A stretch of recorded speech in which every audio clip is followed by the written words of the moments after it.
Coming up on Tech News Weekly, Pruitt joins me, Mikah Sargent, yet again for this episode. We start things off with Dr. Techlash. That's right, Nirit Weiss-Blatt joins us to discuss AI. But don't worry, this is a conversation about, if you're feeling like there's too much going on with AI, if you're hearing it left and right and trying to make sense of when it's scary, when it's not, should we be scared, why should we be scared, or why should we be excited? It's trying to find that middle ground when it comes to AI. Then I have two stories of the week. First, about the legal history of the emoji, as well as a story about Tesla workers who are reportedly have been sharing video and images from Tesla vehicle cameras of its customers. Then Sam Abuelsamid joins us to talk about not only that story, but also several other EV car stories, including more about Tesla. Stay tuned for this episode of Tech News Weekly. Podcasts you love. From people you trust. This is Twit. This is Tech News Weekly, episode 280, recorded Thursday, April 6, 2023. This episode of Tech News Weekly is brought to you by Dell Client Solutions Devices, orchestrated by the experts at CDW, which deliver a more personalized user experience with adaptive AI-based software that boosts collaboration wherever your team works. Learn more at cdw.com/Dell Client. And by Bitwarden. Get the password manager that offers a robust and cost-effective solution that drastically increases your chances of staying safe online. Get started with a free trial of a Teams or Enterprise plan, or get started for free across all devices as an individual user at bitwarden.com/twit. Hello and welcome to Tech News Weekly, the show where every week we talk to and about the people making and breaking the tech news. I am one of your hosts today, Mikah Sargent. And I am Pruitt. How you doing, sir? I am doing well, Ant. It's good to have you here again for another episode of Tech News Weekly. I believe Jason Howell will be making his triumphant return next week, but it's been great having you on the show for a few episodes. Hey, I appreciate you having me on, man. It's been a lot of fun and been able to talk to some fascinating people, as well as go through some really interesting stories these last couple of weeks in the world of tech. And today that's no different because, we've been talking about AI here at Twit again, but I wanted to do a bit of a different spin on it, because with the world of AI from a tech coverage standpoint, you're going to get a couple different perspectives. You're going to get those folks that are just gung-ho and just really super hype about AI. And then you're going to get the side that is gloom and doom and telling you just how horrible and how problematic it is. And I've yet to been able to find a interesting balance of the world of AI as far as the coverage goes. But today I wanted to bring on one of our great friends of the network, Dr. Nirit Weiss-Blatt. She's also known as Dr. Techlash because she has a book called Techlash, where we're looking at how everyone is just with their claws out against big tech. And sometimes it's worthy and sometimes it's not worthy of all of those claws coming out. But Dr. Nirit is here to talk about what's going on with AI and what we like to call some AI doomers of today. Dr. Nirit, how are you? I'm great. Happy to be here. I appreciate you joining us today. This story, I went back and saw a former story of yours over on Tech Dirt, but what really got me interested is a couple of your recent tweets here online. You've had a lot of fun with the folks out there, but let's first start with the story back on Tech Dirt, which is headline, "Overwhelmed by all the generative AI headlines? This guide is for you." And you touch on a lot of different things going on from like the tabloid standpoint with how AI is being covered and how AI is being discussed. Can you dive into that a little bit more for our listeners and viewers? Of course. So what I'm showing there is that our AI panic now is unprecedented, but it's not new. So the way the media is covering AI has decades of different panic, but it always capturing this emerging technology in a way that it's either too utopian or too dystopian, and it moves from the most promising thing for humanity and productivity and other industries to it's going to kill us all. And as you said correctly, not a lot of middle ground here. So not a lot of balance or nuance or something sane. It's mainly either going to save your lives or going to kill and wipe out humanity. And the problem with this is that if it was only, it's a good picture here, like the Daily Star. So if it was only the British tabloid saying, attack of the psycho chatbot, that was fine, because it's funny, and you expect this type of, sensationalism from them, right? Very, and by the way, tabloid-like. Yeah, and this tabloid, its front page was followed by a different headline says, "Psycho killer chatbots are confused by Wordle." So yeah, they have fun. They just have fun with this, which is fine. It's funny. The same tabloid, but. My point is, I'm a communication researcher, so I'm looking at the legacy media, traditional media, prestige news outlets, and they publish the same level of populist BS and create this mass AI panic hysteria because they just give stage to the loudest, most insane critics. So the New York Times gave stage to, if we don't master AI, it will master us. The op-ed by Tristan Harris, Yuval and Harari, and Azar Raskin. And the Time magazine, of all places, gave stage to, be willing to destroy data centers by airstrike. Eliezer Yudkowsky. So with the help of mass media, this AI doomerism is moving from, we had the petition, the letter about governments should, enforce a 6-month pause, to something that is just an insane, batshit crazy discussion about we should bomb data centers. Now, why do we see? Why? I mean, and then you ask the why question, right? And I think that the right background here is that AI panic is a good marketing tool.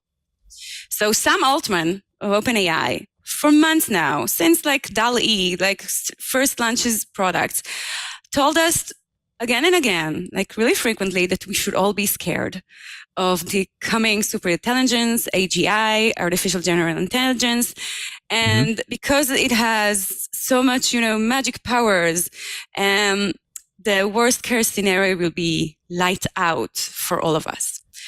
Oh, and now you need to ask, okay, if you're developing this thing that you're super nervous about, and every interviewer said you're scared of it, and I emphasize with people who are a lot of, afraid and scared of it, why?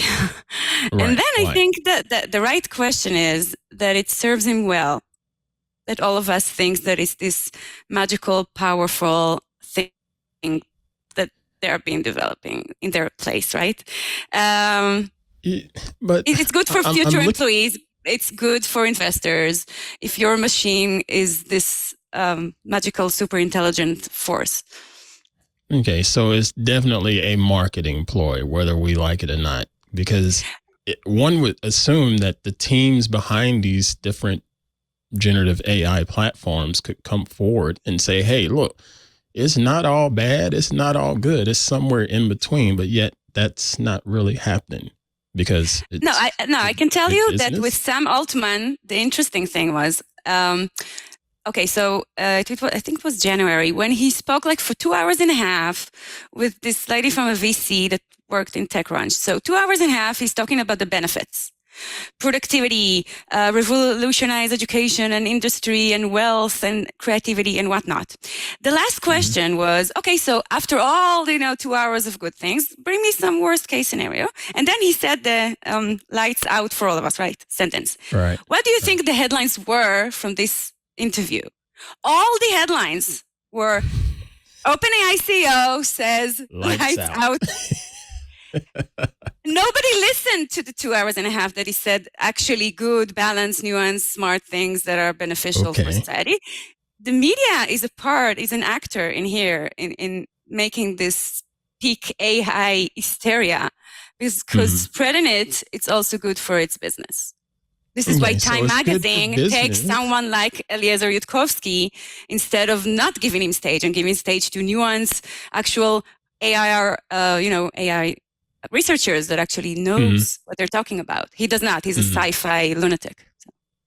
Okay, so it's good for the business of those journalistic platforms, whether it's New York Times or Time Magazine or who have you, but that's not good for society, right? That's going to potentially create angst amongst all of the people reading those headlines and the people that are not necessarily reading those headlines in tabloids, but hearing about it outside of, just at their local watering hole, if you will. Well, man, did you hear about this AI?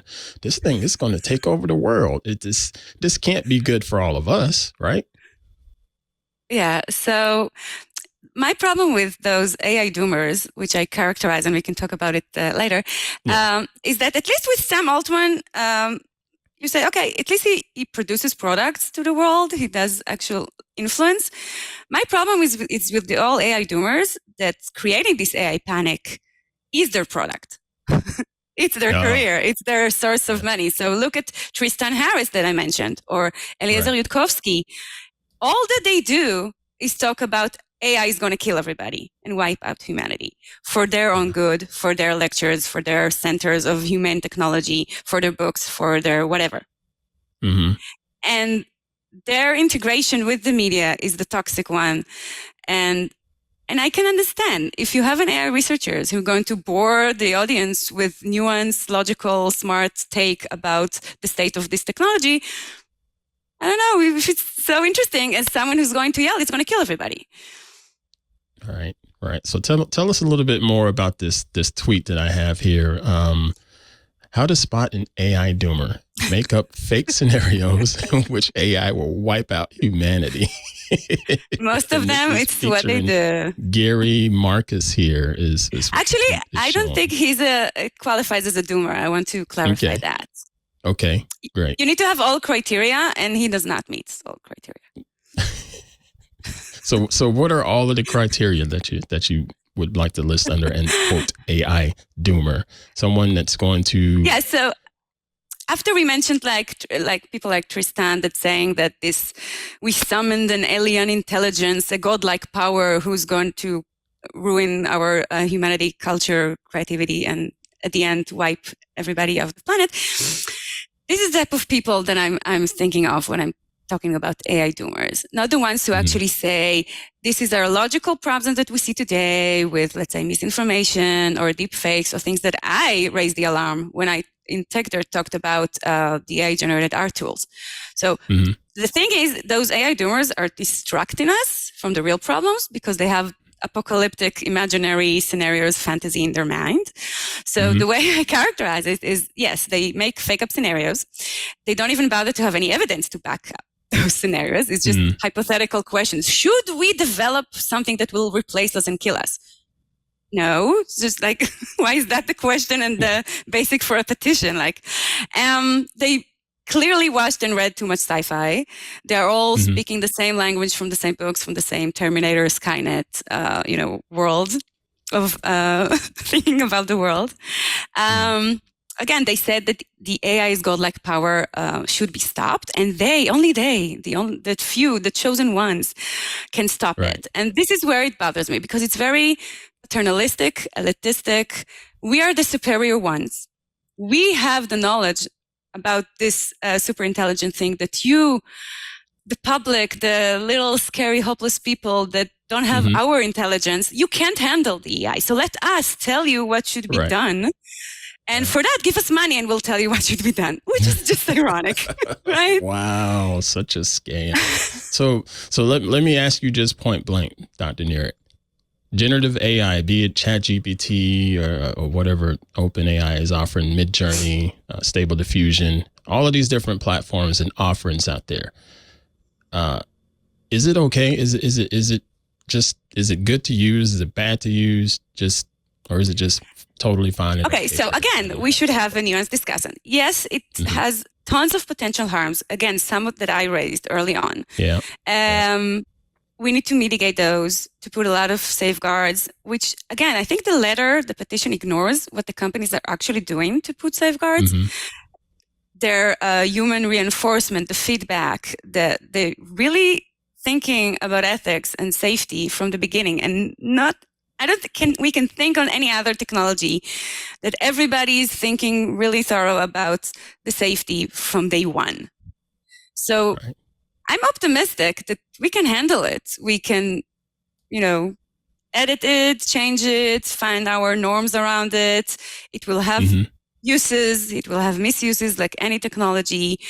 The panic is just distracting us from the real issues. So getting AI right, if you will. I hate really saying that, but getting it to nobody knows what right really means. But yeah. Right, but getting it Nobody more to defined where it. we can consider it safe, if you will, or not necessarily something that's going to destroy us as human beings. You think we're a year away in time before things are a little bit more normalized with AI, generative AI? No one knows because things move so fast. I think it's part of the problem, the speed of things. It's so overwhelming that I understand why people are afraid of it. It is overwhelming. Right. I'm a subscriber of 10,000 newsletters about AI, and every day brings hundreds of new startups and applications and uses and misuses and things that happen. We need to digest a lot of things, and it will take time. But I'm hopeful that we can get it to be just more beneficial to us than hurtful. Right. Well, Dr. Nirit, this has been a fun and interesting conversation with you. I really do appreciate you joining us today. Where can we find out more about the things that you're researching and writing and covering here in the world of AI? Dr. Techlash. Dr. Techlash. Got it. And you'll find everything. And also, you want to tell us briefly about your book? Sure. So as a communication researcher, I'm analyzing the tech discourse for the past 13 years. So I started when it was all positive and cheerleading and glorifying the tech companies. And then it switched to the techlash, the big techlash against big tech. It was mainly about social media ruining democracy, targeting ads and things like that. So I analyzed the coverage of the big tech companies and also the companies' crisis responses, their PR efforts to respond to all the criticism in the media. And it's an ongoing story because now with the AI panic, it's like a gift that keeps on giving. Because we moved from analyzing social media that's ruined democracy to instead of user-generated content, it's now AI-generated content that's going to ruin democracy. Of course. Please notice of the reoccurring things here. And we were back from visuals that was last summer to text to big tech because we started the arm race now, right? So the tech is like this cycle of things that's happening and then the backlash in the media. So my hands are full. I have a lot to analyze. Yeah, you're going to be quite busy. Thank you so much for joining us, Dr. Nirit. I really do appreciate your time. My pleasure. Thank you. Thanks so much. Up next, we've got the first of my 2 stories of the week, but I do want to take a quick break to tell you about our first sponsor. It's Dell Client Solutions devices orchestrated by the experts at CDW. We're bringing you this episode of Tech News Weekly. The people at CDW get that your unique workforce has unique needs for their devices, especially as we all continue with hybrid work. It's a challenge for IT to supply devices that can meet everyone's needs everywhere they work so that they can stay connected throughout the day. Luckily, CDW can help custom configure Dell Client Solutions devices for a more personalized user experience. What this means is that your workforce gets adaptability for performance with AI-based software that learns how your team works and optimizes workflows. And check this out. Dell Client Solutions devices have intelligent noise detection and cancellation, along with high-quality video that adjusts with your lighting. Pretty amazing, right? This fleet of devices is really great because wherever your team works, its built-in security responds to malicious attacks, providing a secure way to boost collaboration and productivity from anywhere. When it comes to seamless experiences, Dell Systems makes adaptive performance possible CDW makes it powerful. Learn more at cdw.com/Dell Client. And thank you, Dell Client Solutions devices orchestrated by the experts at CDW for your support of Tech News Weekly. All right, back from the break, and there is a fantastic story that I think is well worth reading over on The Verge from Sarah Zhang, who has reported on the poop emoji. So the poop emoji has made a recent return to the limelight, or perhaps never mind. We'll go with limelight. Has made a return to the limelight. Thank you. Because of Elon Musk, as you might imagine. So there are a couple of ways. First, when we saw the poop emoji make an appearance in court, but also because some of my fellow journalists who have sent requests to Twitter's sort of PR line, in many cases are receiving in return just the single poo emoji as a response. Oh. And so this is kind of haha, funny, et cetera, the way of Elon Musk. But what was interesting is the reporter over at The Verge decided to look into kind of the history of how this particular emoji has made its appearance in court. And the first time, as far as the report can determine, was in 2018, when there was a case in the Seventh Circuit Court of Appeals with Emerson versus Dart. Emerson versus Dart was a corrections officer who essentially sued the county in the area for workplace discrimination. And while this was going on, the individual, the corrections officer, was in a private Facebook group and had posted something, a little message in this private Facebook group saying, in part, "So glad that the arrogance of this employer has them believing their own poo emoji." So that ended up being part of this actual court case, and it didn't end up going to trial. So there was not the conversation between lawyers about how they were going to talk about the poop emoji and say it out loud, what they would say exactly.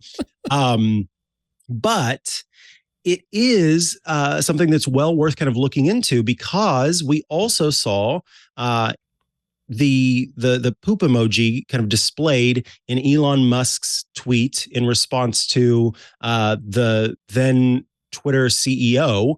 And during that whole period of time where Twitter was looking, or where Elon Musk was looking at acquiring Twitter, and Twitter was sort of doing their due diligence, and then there was an agreement that Elon Musk would not disparage the company.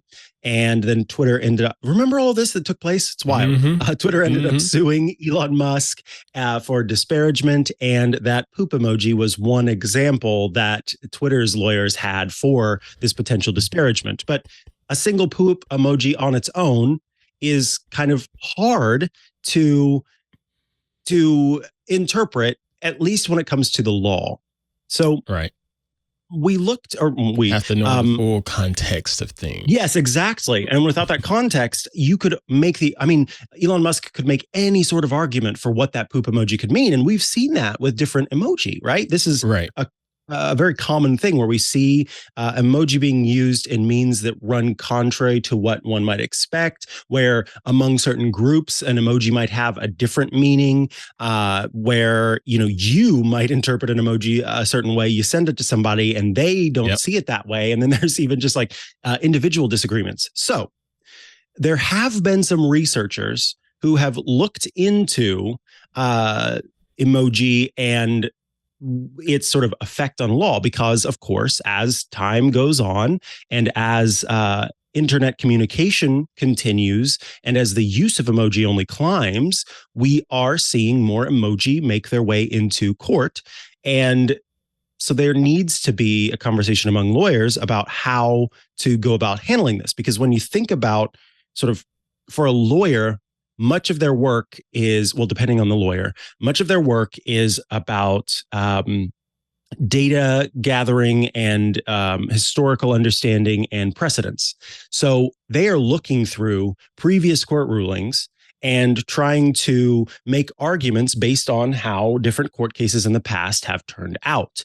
And so there needs to be now, if we're going to have emoji, and this is going to be part of the conversation, there needs to be an understanding of how these emoji are handled. So there are a couple of research articles that The Verge links to. One from Eric Goldman called Emojis and the Law, and another report from Jennifer Behrens for Duke Law School called Unknown Symbols, Online Legal Research in the Age of Emoji.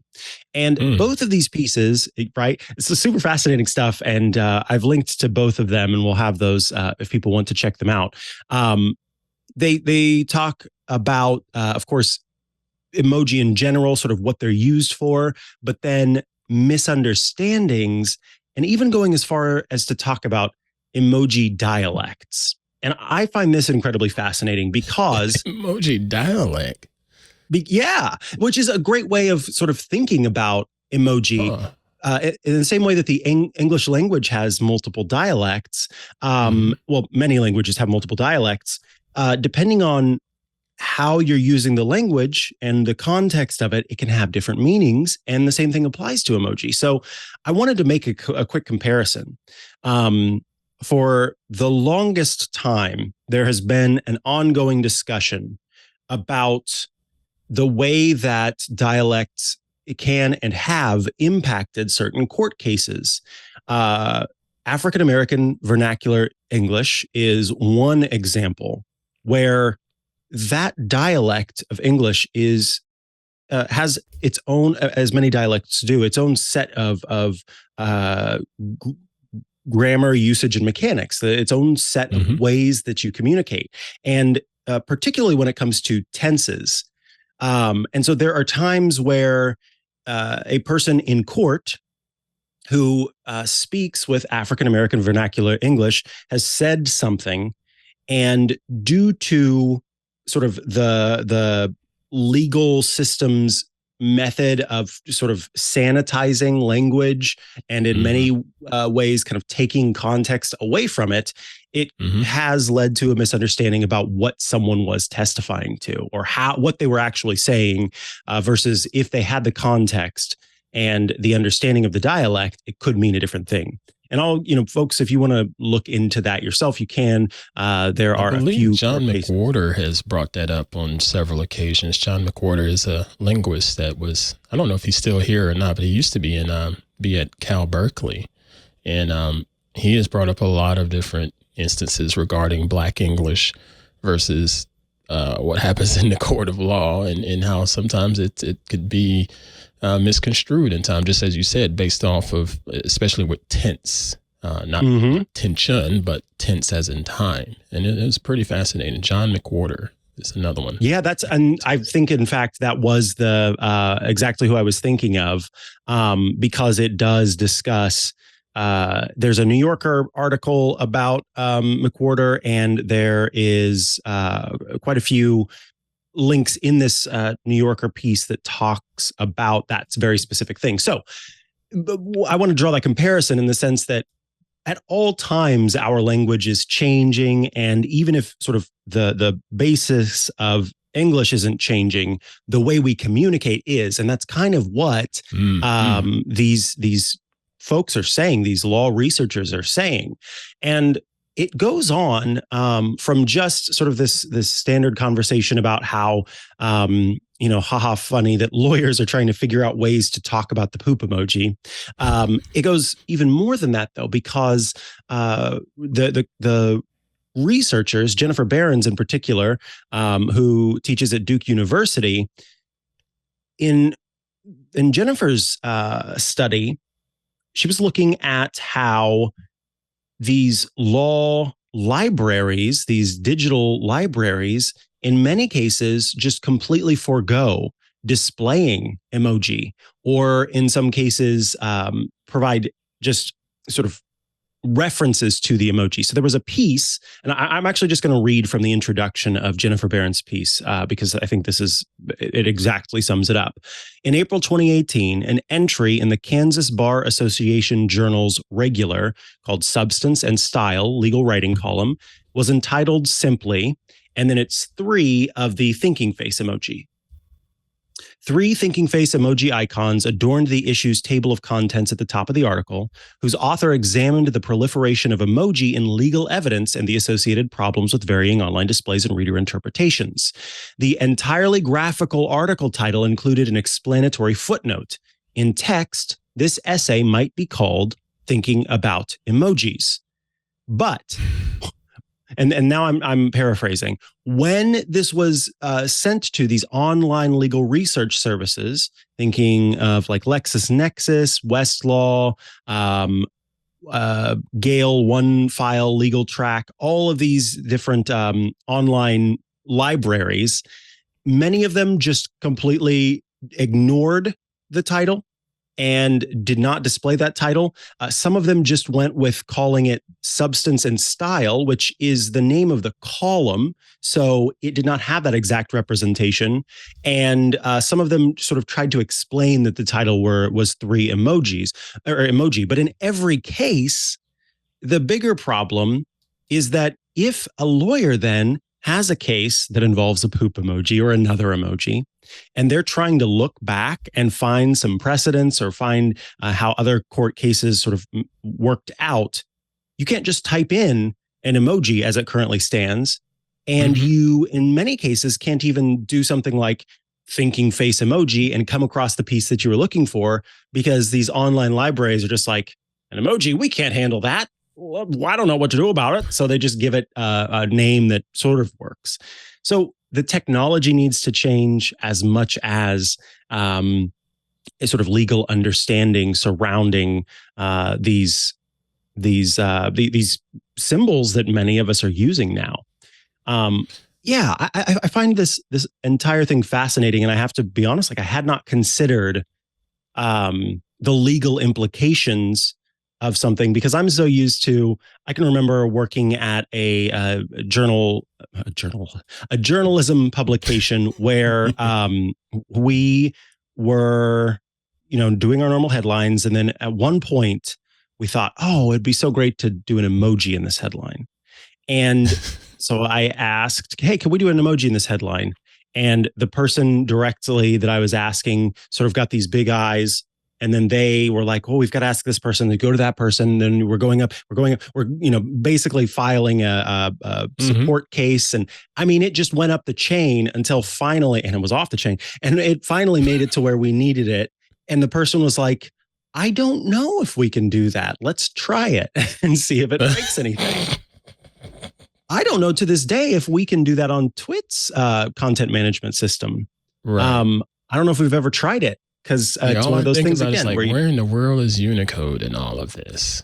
Just where is Unicode and where is Jeremy Burge? Is that Burge? Yeah, Burge. Burge. Jeremy Burge. Where is he on all of this here?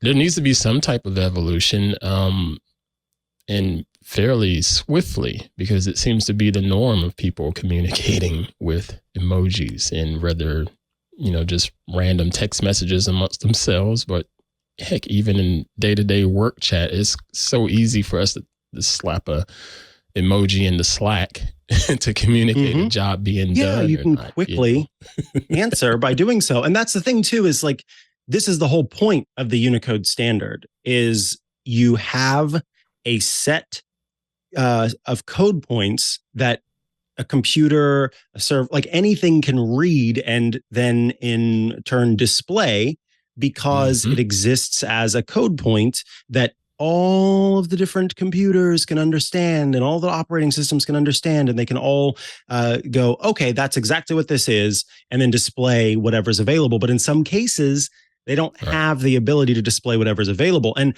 I also have to say, and then we'll wrap things up here, in Eric Goldman's research, one of the things that Eric talked about was the way that proprietary artwork can be an issue when it comes to emoji, because I think a lot of people they're becoming more aware, but in some cases aren't aware that the way that an emoji is displayed with Apple's devices is different from the way that it's displayed on an Android device, is different from the way that it's displayed on Twitter, is different from the way that it's displayed on Facebook, because the Unicode group, they do a very specific thing. And in fact, it's the sort of sub body of the Unicode group for emoji and the subcommittee. And they provide a name for each individual emoji.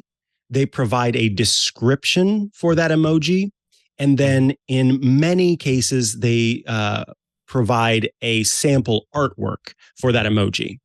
But any operating system that reads Unicode and displays characters based on Unicode can choose to display that icon in the way that they see fit. And so that's why you get different examples of emoji, and sometimes those have different understandings. And so with that desire to set oneself apart in terms of proprietary artwork, Goldman argues that also plays a role in the confusion that exists when it comes to legal grounds, because the poo emoji from Twitter might look different from the poo emoji on Apple's platform, might look different from another one. Right. The poo emoji on Twitter is pretty goofy. It's got huge eyes and a big old smiling face, versus some of the other ones where it's just a poo. And some that also have faces. So it's could be interpreted as chocolate soft serve. Yes, exactly. Oh no, I just sent ice cream. It doesn't matter that it has this or that or the other. Anyway. So is there like a starry night emoji out there? I think they call it sparkle. Wow. I know so little when it comes to this stuff. Yeah. I never even thought about the fact of putting proprietary work as an example to further explain what said emoji is. But I guess that's what it takes, though.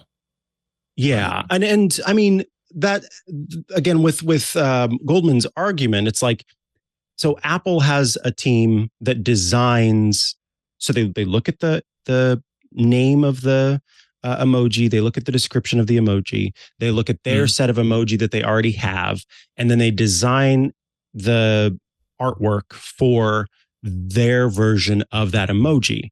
Google has a team that does the same. So they're trying to match their own library, and in doing so, you get these variations. I understand what you were saying now. I thought you were just asking if there was like a star emoji. When I said proprietary artworks, I was more talking about, and Goldman is talking about, how every company that has their own emoji library, those artworks belong to that company. So proprietary in that sense. Proprietary in that sense. Okay. Yeah. So like Twitter, that could be they own theirs. Problematic. Yes, exactly. Yeah. They don't do it like, instead of doing the sparkly stars, they decide to just display, what is it? Van Gogh's Starry Night. So Starry Night. Yeah.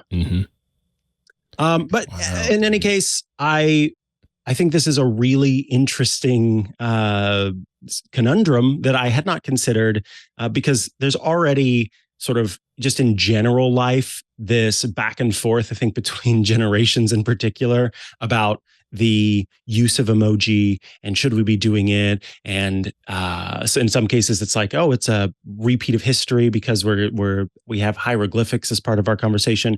I like it as an augmentation of our language, as an opportunity to add more potentially to what we're saying in a smaller bite-sized package, rather than having to, in some cases, type everything out. Or, as you're pointing out, it's very easy for us to communicate the things that we're trying to say in Slack and get our point across by responding with just a simple emoji, rather than going, I saw what you said, and that is great, and I am giving a thumbs up in real life. It's like, think, and we're done. I'll say it's easy-ish, because there are times where I'm confused if someone is giving me a high five or if they're praying for me.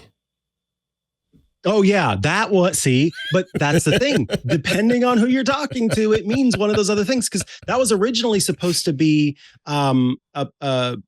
it was not even, if I remember correctly, it's meditation? Not even prayer hands originally. It's like hands placed together and you're sort of bowing and you're saying, namaste. Yeah. Yeah, sort of. I don't remember exactly what it is, but right. Like no one is using, well, some people are using those hands pressed together as prayer hands. Some people are using it as high five. Some people are using it as namaste. It all has different meanings to different folks. And that's the argument here, that we have to consider that, especially when it comes to law. But that is going to have to bring us to the end of this conversation. So I will thumbs up emoji, sparkle emoji, and the wind blow emoji, because it's time to move on. Up next, I've got farting. See? Oh, Lord have mercy.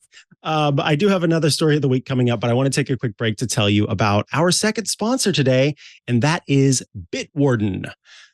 So I think it's incredibly important that you out there have a password manager. And given that Bitwarden is bringing you this episode of Tech News Weekly, why not check it out? Bitwarden is the only open source cross-platform password manager that can be used at home, at work, or on the go, and is trusted by millions.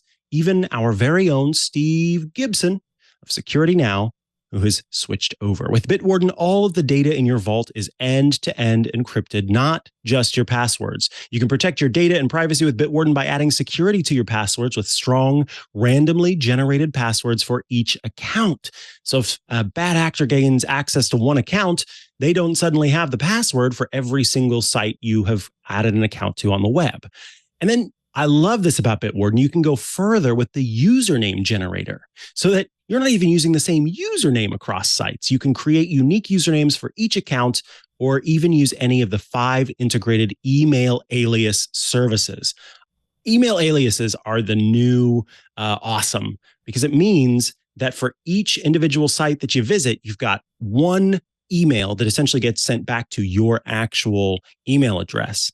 And that way, if one of those sites that say, we never sell your personal data, sells your personal data, you can very easily narrow in on and figure out which site it was that did that, because you've got a unique username, a unique password, and a unique email for every single one of your accounts. It's brilliant. Bitwarden also has new features to announce in their latest February release. This includes significant updates to the key derivation function encryption. So that's a lot of words that mean your encryption of your passwords and sites and everything is a lot better. Bitwarden accounts will use 600,000 KDF iterations for PBKDF2 as recommended by OWASP. So again, it means that everything is a lot more difficult for a bad actor to get into your encrypted vault. Argon 2 ID is also an option alternative to KDF for users seeking specialized protection. A stronger master password has a higher impact on security than KDF iterations, so you should have a long, strong, and unique master password for the best protection. So regardless of the KDF iterations that you have, you can turn those up, but make that master password very difficult for anyone to guess. And it also has master password security checks. New users who create their accounts on mobile apps, on browser extensions, and the desktop apps can now check known data breaches for their prospective master password via Have I Been Pwned? Then you can log in with a device, which is now available for additional clients. Login requests can also be initiated from browser extensions, from mobile apps and desktop apps. Basically, Bitwarden is constantly adding the latest in password and security options to make sure that you are staying secure online with the best and sort of strongest technologies that are out there. You can share private data securely with coworkers. You can share across departments or the entire company with fully customizable and adaptive plans, because Bitwarden has the Teams organization option, which is $3 a month per user, and the Enterprise organization plan, which is $5 a month per user. Of course, individuals can always use the basic free account for an unlimited number of passwords. Upgrade anytime to a premium account for less than $1 a month. Really good pricing. Or you can bring the whole family organization option to give you up to 6 users with premium features for only $3.33 a month. At Twit, if you haven't figured it out by now, you should know we are huge fans of password managers. We are evangelizers of password managers. It's so important. And Bitwarden is the only open source cross-platform password manager that can be used at home, on the go, or at work, and is trusted by millions of individuals, of teams, and organizations worldwide. So get started with a free trial of a Teams or Enterprise plan, or get started for free across all devices as an individual user at bitwarden.com/twit. That's bitwarden.com/twit. Thank you, Bitwarden, for sponsoring this week's episode of Tech News Weekly and for keeping so many people safe online. All right, my second story of the week is a rather concerning report from Reuters talking about Tesla. So Tesla vehicles have, and I know we'll be talking about Tesla soon. Tesla vehicles have cameras on them. And part of the reason that they have cameras on them is to help with the self-driving functionality, with some of the sort of lane detection, avoidance detection, all of the magical stuff that's supposed to make your car driving experience a lot safer and just to help you become more aware of what's around you. And as the Reuters article points out, Tesla has long talked about how the privacy of its users is very important, and that the cameras in the vehicles are, quote, designed from the ground up to protect your privacy. However, according to Reuters, who spoke with, they say nine former employees of Tesla, between the years 2019 and 2022, there were groups of Tesla employees who shared videos and images recorded by the Tesla vehicles, the cameras on the Tesla vehicles of some customers, and they would share these in an internal messaging system. So along with sharing some photos, some videos, they would share crashes, road rage incidents. Reuters says that there was one recording that involved video of a man approaching a vehicle completely naked. In some cases, the videos or photos were of people's interiors. So once the car was parked in the garage, then those images and videos were there. They would take these images, these videos, and sort of make them into memes, add captions to them, share them around internally.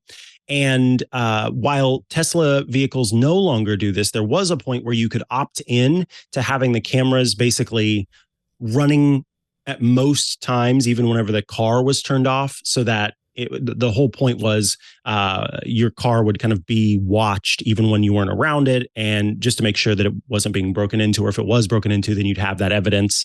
That is no longer a feature, but when it was, Reuters said some of the video appears to have come from times when the car was turned off and that feature was enabled. There was one really interesting story that is part of this piece. And I'm going to read a little bit from the article because I think it's the best way to summarize it. Quote, about 3 years ago. Oh, go ahead. Did you have a question? Oh, no, I was saying, okay, go ahead. Oh, cool. So, quote, about 3 years ago, some employees stumbled upon and shared a video of a unique submersible vehicle parked inside a garage, according to two people who viewed it. The vehicle was nicknamed Wet Nelly. The submersible, rather, was nicknamed Wet Nelly, the White Lotus E-Sprit sub that had been featured in the 1977 James Bond film, The Spy Who Loved Me. There's one person who, as far as we know, had purchased for about $968,000 this unique submersible vehicle and who owned it. That person was Elon Musk. So employees viewed the footage of Elon Musk's own Tesla to see into Elon Musk's garage to capture this image and to share it in internal messaging, in the internal messaging system. And as Reuters points out, it's not clear whether Musk was even aware of the video or that it had been shared with people. And the first argument some people would say was, how do we know that was his car? You just tapped into some random camera in the database. You don't know that was Musk's car. Well, stuff like that is personal identifiable information right there, and could clearly just start to connect the dots. Everybody's not going to own a $968,000 car. But there is a record of who does own a $968,000 car. Wow. And that was the other thing too. In many cases, they didn't have the Tesla said that even in the before times, whenever they were recording this video regularly, and even to this day, if the video that is being captured is shared with the system that kind of tags these videos to figure it out, Tesla says that it's separated and anonymized so that they don't know who the video or the photos are coming from. However, there were two things that these previous employees pointed out. One, in some cases, the video and the photos, while it didn't have people's names or like their Tesla account or anything like that, it did have location information. And so that can be enough to narrow in on a person. And then because there were distinct items like this submersible, then that also could point to a specific person. So it wasn't entirely the case that they didn't, or that the information was completely anonymous. But I think kind of the bigger conversation here talks about how much of these videos, these photos, it used to be that they would send a lot of this information off to human beings in Africa. They employed, we've even talked on this show before about how companies will hire out to different countries the process of tagging data for an artificial intelligence engine and to help it better understand this is a person, this is an ice cream cone, this is a horrible thing. Was this part of the terms of services once you purchase a car that says, you know what, well, you're going to analyze some data that's coming from your car? Do you opt in? I've asked a similar question about purchasing a Tesla when it came to full self-driving or FSD or whatever it's called. There had to be something in the contract regarding what you're signing up for. And I wonder if the customers even knew what they were signing up for, because there's no way they just willy-nilly doing this. They had to have this on the contract and figuring they can cover themselves from the court of law if someone says and that's the thing, right? Is the images, the videos were that were supposed to be sent over for the sake of tagging. And again, I say sent over because Tesla in 2016 had employees who would label those images for pedestrian street signs, et cetera. They would have access to all of this stuff, and then they would view and identify the objects. But over time, Tesla has started to automate the process. So they ended up closing down a lot of those sort of hubs where they were doing this. And despite that, there are other folks who still do work for Tesla, specifically doing that labeling. But I want to quote again from the Reuters piece. Two ex-employees said they weren't bothered by the sharing of images, saying that customers had given their consent. There you go. Or that people long ago had given up any reasonable expectation of keeping personal data private. Three others, however, said they were troubled by it. So one was saying, I don't care because we all know that nothing that's out there is private. And then there were some who said, well, they opted into having this information analyzed. Sure, they opted into having the image analyzed, the video analyzed, but analyzed does not include turning it into memes that you share amongst friends to have a laugh about. Yes, no one, I feel, reasonably expects that that's going to be part of analysis. Yeah. So, you can have it shared on your internal network amongst your colleagues and have a laugh about it. But there is going to be one There's always one that's going to put that Mhm. thumb drive in. Let me have this for a copy for myself and put it on my social Right. media. You know that's happening. Oh gosh. And I think that this is where the conversation surrounding sort of spirit of the law versus letter of the law comes into place a lot, because any any human being is, even when they consent to, again, having their data analyzed, is not expecting that this means that my nude body that walks in front of a Tesla camera is going to be laughed at in a private group. You may learn that and go, oh, I probably should have expected that. But you don't, hearing those words analyzed and tagged for metadata, blah, blah, blah, blah, blah, that's not the same thing as, Right. again, it made fun of. So I think that ultimately this is an opportunity. This Reuters report is an opportunity for folks to once again sort of recalibrate their expectations for how we should consider our online privacy, and in particular consider the cameras we have around us, the sensing technology we have around us, all Yeah. of what's involved with that. Yeah, indeed. Now, Mr. Sam Abuelsamid was going to join us momentarily to talk a little bit about some cars, but your story is quite fascinating. You think we can have him chime in regarding your story today? Yeah, Sam, if you've got some thoughts that you want to share about this, I'm curious to hear, firstly, if you are at all surprised that this is going on. And maybe you could tell us a little bit about how those cameras are meant to work in a Tesla, and how maybe the use of it to spy on people's garages, and even in some cases show video of children being hit by cars, is not what folks signed up for. Hey, Micah and Ant, good to be with you again. Yeah, I joined joined the Zoom in the middle of the conversation and pulled up the story you're talking about. To be honest, unfortunately, I'm not at all surprised that this is happening. Oh, I mean, it's happened before. It happened, I think, with Ring a few years back.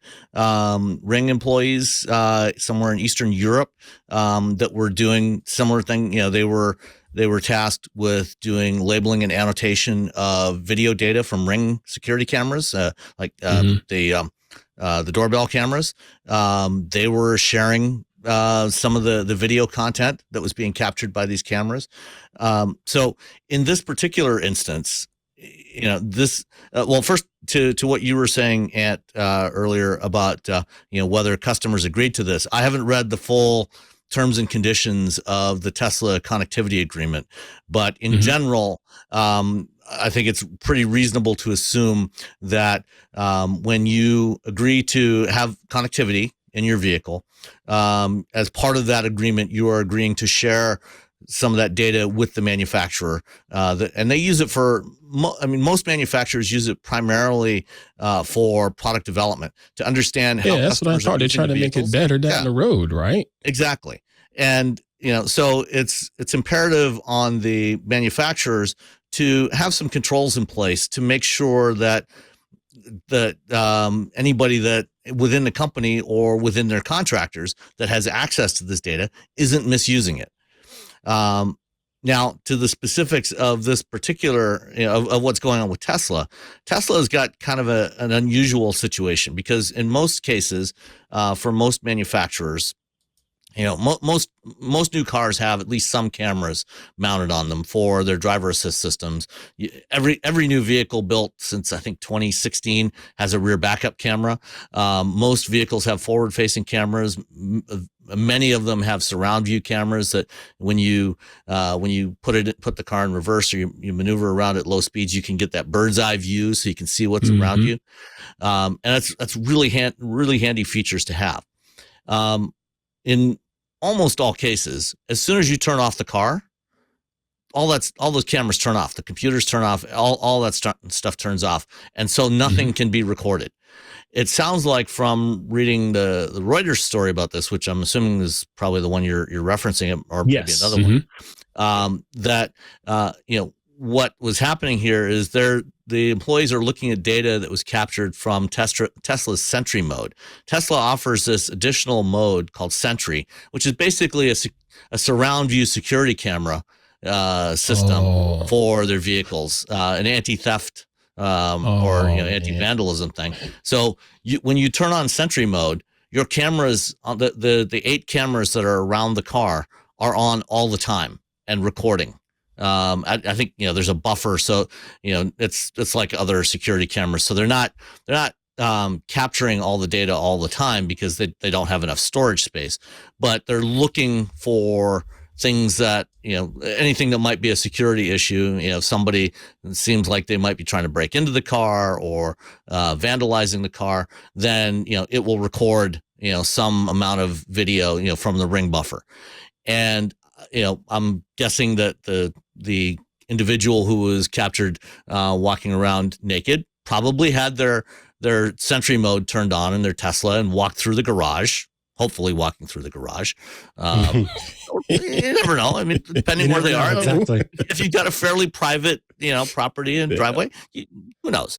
That's up to individuals.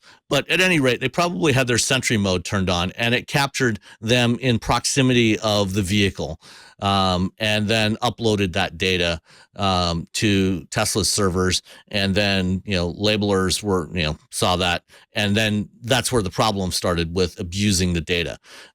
So yeah, Tesla, like other companies, particularly for Tesla, they capture a lot of short snippets of video that they are nominally using to improve their autopilot and full self-driving software.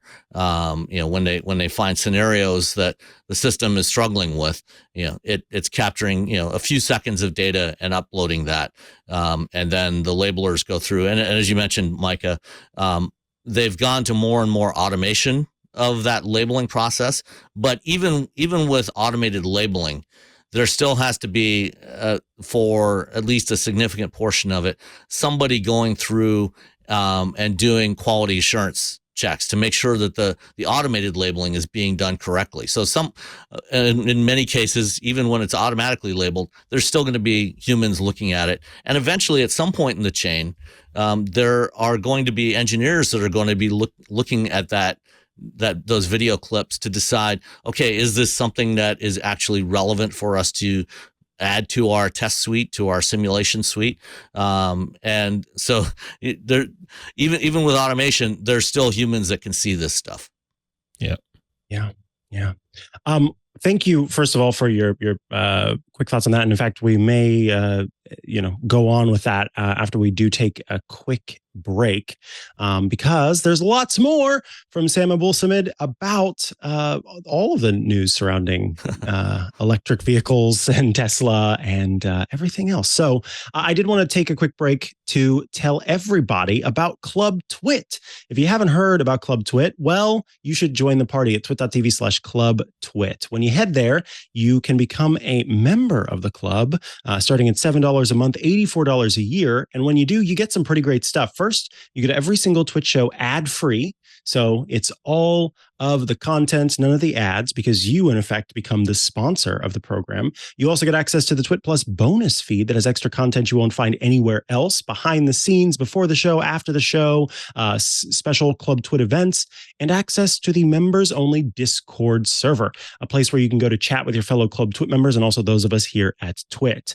Along with that, you get some really great Club Twit exclusive shows. You get access to the Untitled Linux show, which is, as you might imagine, a show all about Linux. You get access to the Hands-on Windows program from Paul Thurrott, which is a short format show where Paul Thurrott shares tips and tricks and guides for everything Windows. You also can watch Hands-on Mac, which is my program that has tips, tricks, and guides for the Mac, for the iPhone, for the iPad, and everything in between. And you can even watch the newly announced program from Scott Wilkinson, newly returned program from Scott Wilkinson, Home Theater Geeks, which is a great program, all about making the most of your home theater experience. So please consider joining the club at twit.tv/clubtwit. And thank you to all our supporters out there for your help in keeping us keeping on. All right, let us round things out with our final interview. Ant, take it away. All right. So today again, as we already saw, we have Mr. Sam Abuelsamid joining us because there's been a couple headlines regarding the world of electronic vehicles. And you know what? I read these stories and wanted to know a little bit more about it and didn't really know who else to ask other than Mr. Sam Abuelsamid because he knows this stuff, man. So Sam, good to have you back on. I appreciate you joining us today. The first story that came up in my feed is VW and Redwood, according to TechCrunch. VW and Redwood want to turn your old laptops into EV batteries. And I saw that headline and I'm thinking, when it's an old laptop, that thing is done. It's most people will run a laptop into the ground as fast as they try to run a car into the ground. Just use it up and it's nothing left of it. But apparently that's not necessarily the case with the materials. Can you dive into this a little bit more? Is this really something feasible? Our laptops can really be useful for the world of EVs and EV batteries? Oh, absolutely. And what they're, in this particular instance, what they're doing is they're taking the batteries, the dead batteries from laptops and other consumer electronics devices as well. Redwood collects a lot of consumer electronics devices to recycle the batteries because a lot of the same materials are used in the batteries that are in our phones and our laptops, our tablets, all the other devices that we use on a daily basis. When those batteries get to the point where they won't hold a charge anymore, you don't want to throw those into a landfill. There's a lot of useful material in there that, and we're talking billions of devices that are in use there. Obviously, compared to a car, those batteries are very small. But if you collect enough of those, you can recover materials like lithium, graphite, cobalt, nickel, aluminum, copper, all of which go right back into new EV batteries. And as we grow continue to grow the number of EVs that we sell every year, we've got to build a lot more batteries. And there's two places where you can get the raw materials. You can get it out of the ground, which is what they've mostly done up until now. And actually, you can also recover the materials from the depleted batteries, end of life batteries. And so that's what they're doing here. And as EVs are still relatively new in volume. Most of the EVs that have ever been built have been built in the last 5 years. So most of them are still on the road. But if we look 5, 10, 15 years out from now, there's going to be an increasing number of EVs that are going to be reaching end of life. And to your comment about running laptops into the ground, fortunately, most of our vehicles last a lot longer than most of our consumer electronics devices.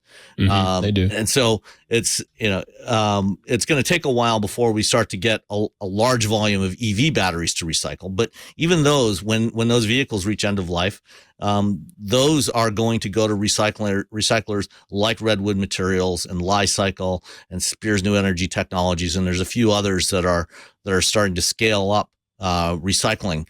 And fortunately, it turns out that with lithium-ion batteries, you can recover about 98% of the most valuable materials from those dead batteries. Wow. And reprocess it and put it right back into the production stream for new batteries.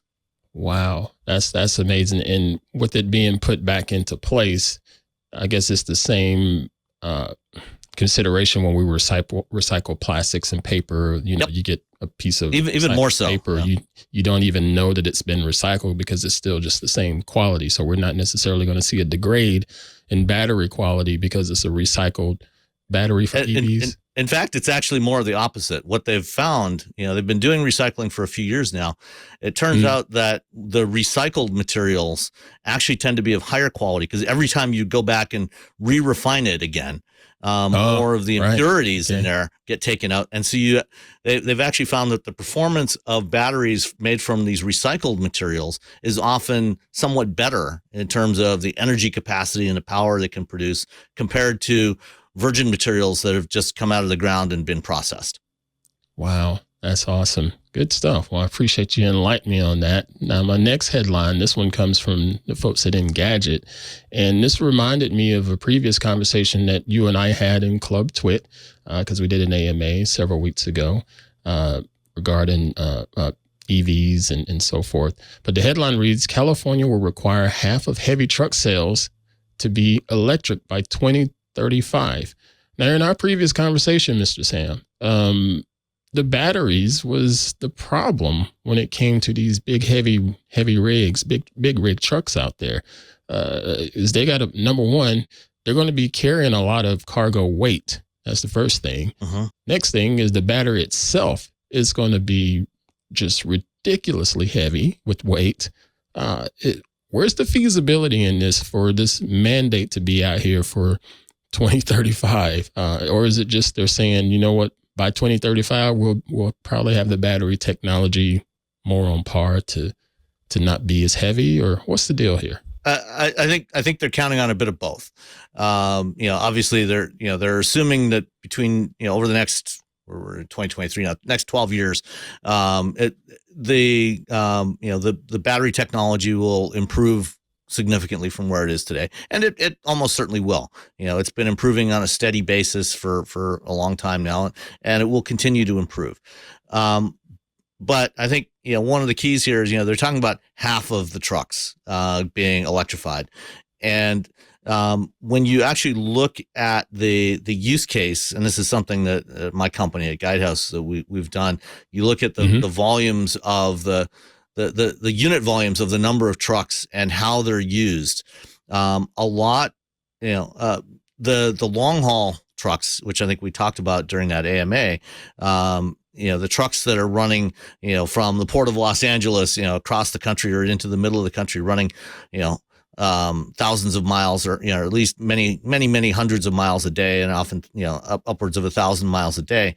Those trucks are going to be more challenging to convert to electric.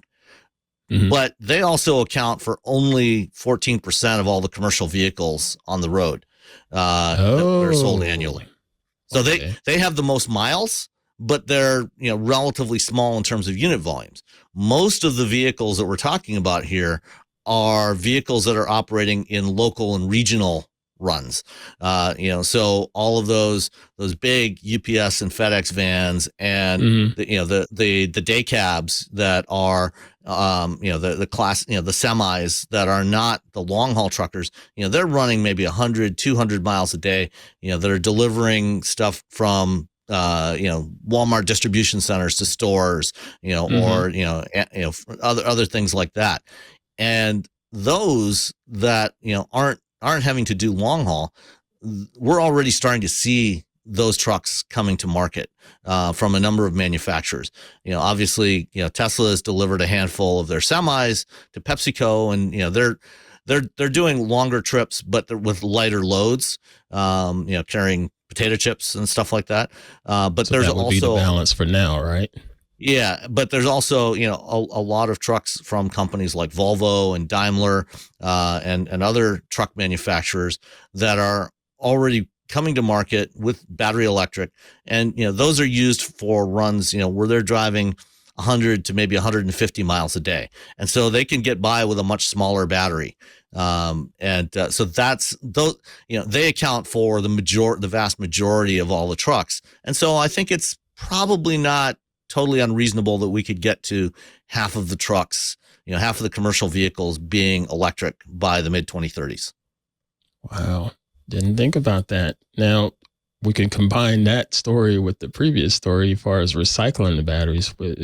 Maybe that's another way of getting closer to that goal of having half of the fleet, right?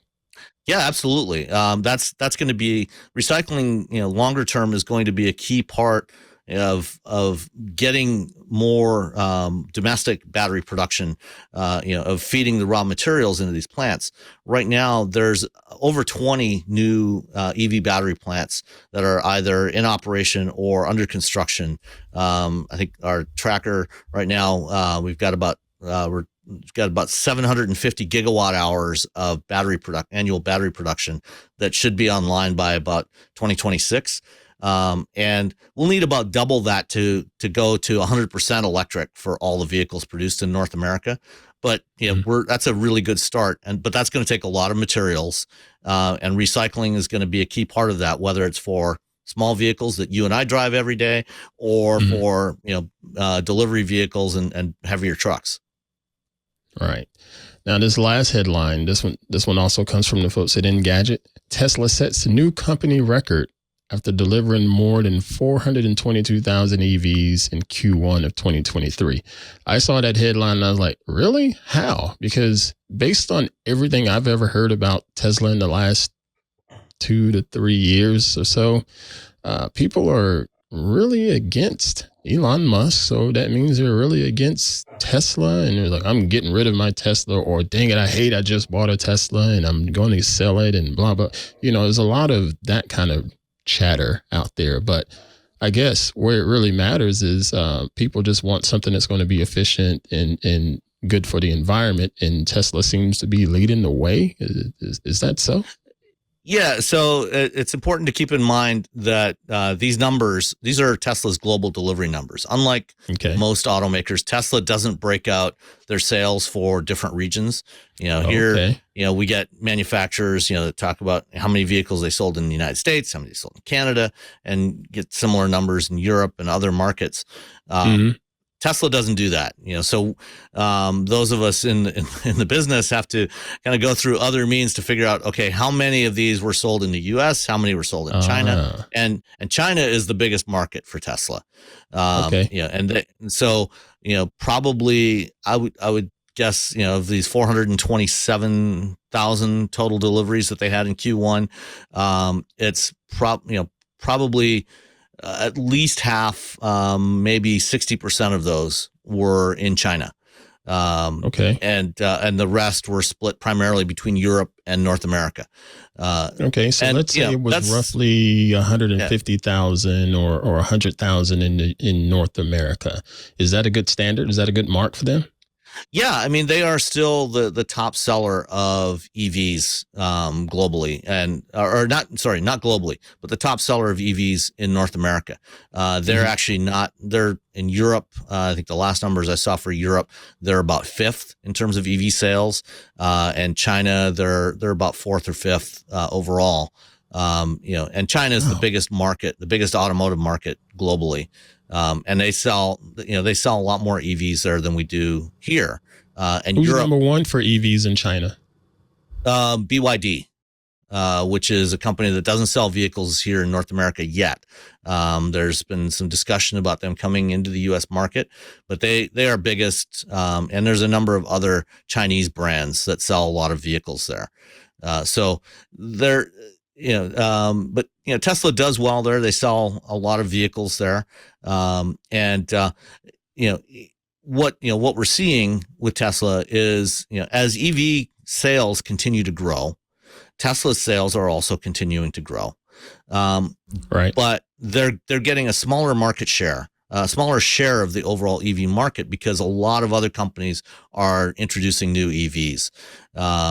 Here in North America, in 2021 or 2020, Tesla's share of the EV market was, I think, about 82 or 83%. By the end of 2022, it was down to about 65%. Because they're getting a lot more competition. So they're still selling more. They're growing their sales, but they're getting a smaller slice of a bigger pie. Right. That makes sense. So if you were to look into your crystal ball and say, here in North America and the U.S. in particular, who's going to end up leading this race, over the next couple of years? Is it going to be Tesla, or is it going to be someone like Ford? it's going to be interesting to watch. As I said, Tesla is still number one here in North America and in the US. But we've seen in recent months, they have slashed their prices pretty significantly, as much as 20%. Because while they don't like to talk about it, there's clearly been some slowdown in demand. And in fact, one of the things I'm not sure if it's mentioned in this particular article is, every quarter Tesla gives a forecast of how many vehicles they expect to build and sell that quarter or that year. And Tesla came up short on their projections. They did a little better than some of the analysts projected in terms of sales, but they came up short of their own projections. And that is, probably one of the big reasons why they did cut their prices so significantly in the first quarter of the year. They, probably still sold somewhere in the neighborhood of about 150 to 160,000 vehicles in North America, but their sales growth is slowing down. It's not growing as fast as it used to. And as you mentioned earlier, a lot of consumers have decided that, they don't want to do business with Elon anymore. And there's a lot more options now. I think, if we look out, 3, 4, 5 years from now, there's a good chance that Tesla won't be the top seller of EVs anymore in North America. They're already not in Europe and China, but they probably won't be number one in North America either. Who will it be? It's hard to say. Ford is targeting sales of 2 million EVs a year in North America by the end of 2026. GM is on a similar pace. So that's a lot more EVs than Tesla has ever sold in a year in North America. So we'll see. And there's, every major manufacturer is rapidly trying to convert plants and build new battery plants so they can sell more EVs. Wow. Mr. Sam, this has been a great chat with you. I really do appreciate you coming on and breaking these stories down for someone like me and helping me get a better understanding of it all. Where can we find more of your musings and work and analytics, if you will, regarding the world of auto? My day job is with Guidehouse Insights. So you can find the work that we do there, our reports that we publish, our blogs that our analysts write at guidehouseinsights.com. You can also find me on Forbes Autos. Just look for my name on there. I write some stuff there. And of course, you can find myself with Nicole Wakelin and Roberto Baldwin every week on the Wheel Bearings podcast at wheelbearings.media. Oh man, I love Roberto. He's hilarious. He's great. Hilarious. Yeah, it's a great group to chat with about cars every week. We have a good time with it. Outstanding. Well, thank you again, Mr. Sam. We'll talk to you soon. My pleasure. It's always a pleasure to talk to you and Mikah. All right. Thanks so much. All right, folks. Tech News Weekly publishes every Thursday. Just go to twit.tv/TNW to find out more about the show. That's where you can subscribe and look at the video versions, or just subscribe for the audio versions and check out all of the show notes and all of the stories that we talked about each and every week. And spread the word there. If you would like to follow me online, check out the work I'm doing, you can head to @Mikah Sargent on many a social media network, or you can go to chihuahua.coffee, CHIHUA.coffee, where I've got links to many of the places I'm most active online. Check out, if you are a Club Twit member, Hands on Mac a little later today. Sunday, you can watch Ask the Tech Guys. I've got another special host joining me this week. And on Tuesdays, you can watch iOS Today, which I record with Rosemary Orchard. And this coming Tuesday will be a very special episode. Jason Howell should be back next week, so he will be here with us at that point. And Ant, why don't you share your social medias and your show? Sure. Give me a follow on social medias. I am Ant_Pruitt on pretty much all of them, even our twit.social mastodon, just ant_Pruitt. And I'd love to connect with you all there and chit chat here and there about some interesting stories in tech. And better yet, how about y'all go check out my show, Hands On Photography. It airs every Thursday, roughly 3 p.m. Pacific, somewhere in that area. And that's twit.tv/HOP for Hands On Photography, where I'm going to help you get better at photography and post-processing, regardless of your skill set. Beautiful. Thank you so much to John Ashley there in the studio, Burke there in the studio, for helping to make sure the guests sound great every time they are on the show. Thank you again to John, who makes the show possible as the producer, and make sure we sound and look good. And also to everybody else who happens to be working on this show. Sometimes it's Sean Slonina, sometimes it's Anthony. I mean, it depends. But we thank you all for that. And we will see you next time on Tech News Weekly. Goodbye. If you love all things Android, well, I've got a show for you to check out. It's called All About Android, and I'll give you 3 guesses what we talk about. We talk about Android, the latest news, hardware, apps. We answer feedback. It's me, Jason Howell, Ron Richards, WinTwit Dow, and a whole cast of awesome characters talking about the operating system that we love. You can find All About Android at twit.tv/AAA.